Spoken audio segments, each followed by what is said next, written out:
Joining us right now is Louisiana Senator John Kennedy. Senator Kennedy, thanks very much for weighing in on this. Thank you for joining us. You serve on the Senate Committee on Banking, Housing, and Urban Affairs. What do you want to see? What do you think is most important to change within this Dodd-Frank legislation? Well, Congress usually operates under the adage of what's worth doing is worth overdoing. And that's what we did with Dodd-Frank. There are parts of Dodd-Frank that are good. I happen to believe we still have a handful of banks that are too big to fail. And our reform bill doesn't change their regulation. What it does do is lighten up the government burden on those banks that aren't too big to fail. For example, for the extra scrutiny, it raises the size of a bank from $50 billion to $250 billion. Now, that's long overdue. It also loosens up some of the requirements on community banks. Look, the community banks and the mid-sized banks didn't do anything wrong in 2008, but yet they got punished along with the financial institutions that were, and in my opinion, still are too big to fail. And all we're doing is dialing it back a little bit. Okay. It's not earth-shaking. It's not going to change Western civilization, but it's going to help our banking industry and put the regulation where it's needed and get some government off the backs of people. Senator, what can you do about this trade issue? The president's proposal on tariffs on steel and aluminum. The commander-in-chief is not backing down on the plan, sparking a rift among some in your own party. And now we hear that the European Union is reportedly pitching a retaliatory tariff, 25% against some American goods. Does it matter that we have a trade deficit? Is there a solution to getting America out of the spot of always on the losing end of these trade deals? A couple of points. Number one, I can't believe anybody is surprised at this. The president's only been talking about this for 25 years. Number two, before everybody gets all lubed up, and I'm a free trader, by the way, but before everybody gets all lubed up, let's wait and see what his directive says. I think this may be a case of where a negotiator is overreaching and is willing to accept 70% of what he's asked for, and that's what he really wanted to begin with.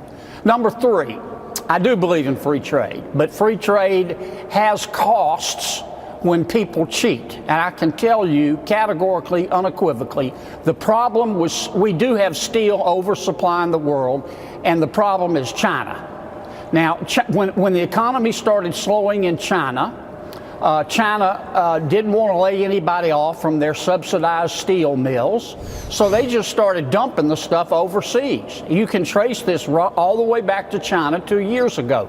The problem is China, and the problem with China in terms of trade is China is eating our lunch and the sack it came in. And that's where I think the president needs to focus most of his attention, not against our allies. Senator, to that point, that's what has unnerved a lot of business people in this country, CEOs, because this is a blanket tariff on steel on all nations. We still have to wait and see, but that certainly is the indication out of the White House that it's going to be on all countries that import steel and aluminum into this country. Do you have any sense of why now?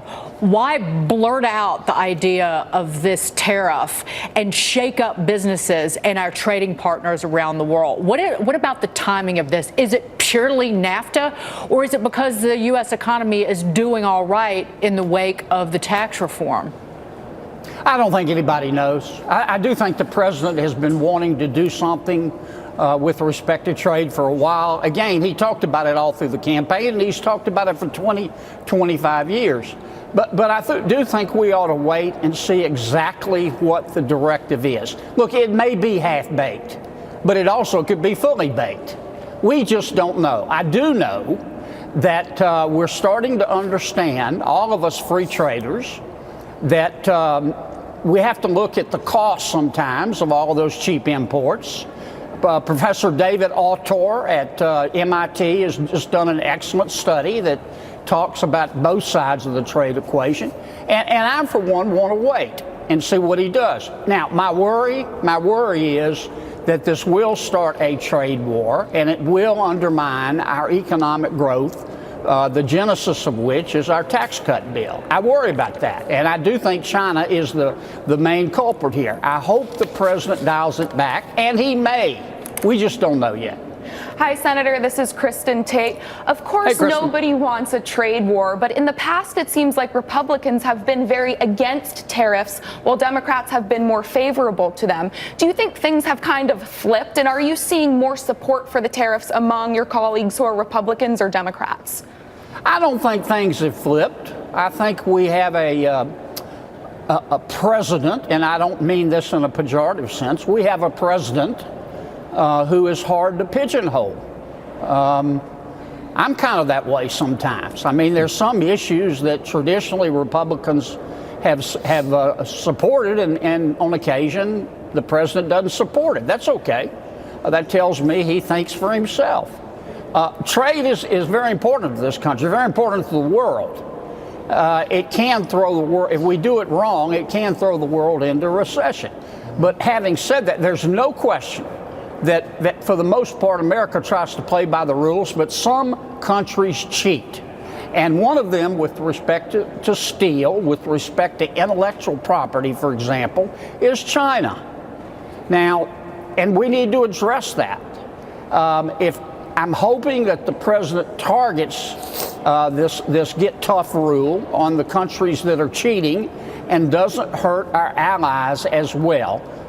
But again, I'm going to keep my powder dry because none of us have seen the directive. I just want to quickly point out what is perplexing some people is why would the president, just specifically speaking about these steel and aluminum tariffs, throw this juicy bone to the steel industry while at the same time taking a hammer to steel consuming industries who he has championed, whether it was on the campaign trail, whether it was since he took office. I'm talking about the automakers, the tractor manufacturers. If they use steel, they're going to get hurt by this.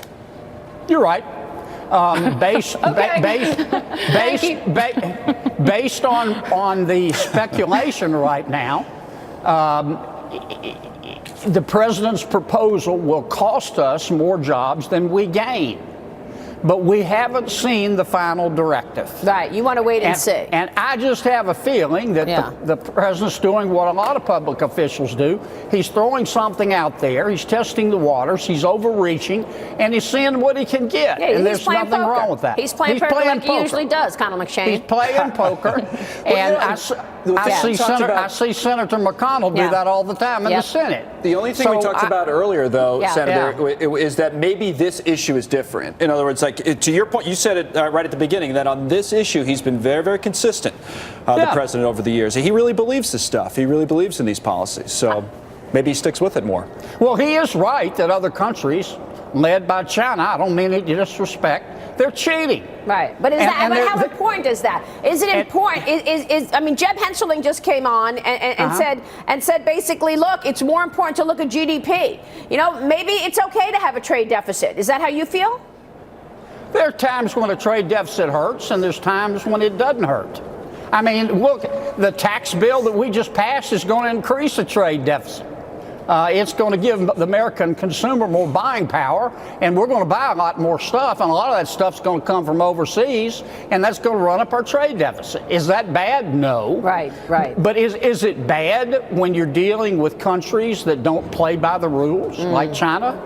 Yeah, that's bad. We ought to do something about it. Yeah. Well, you make a lot of good points, Senator. It's good to have you on the program this morning. Come back soon. Thank you. Thank you.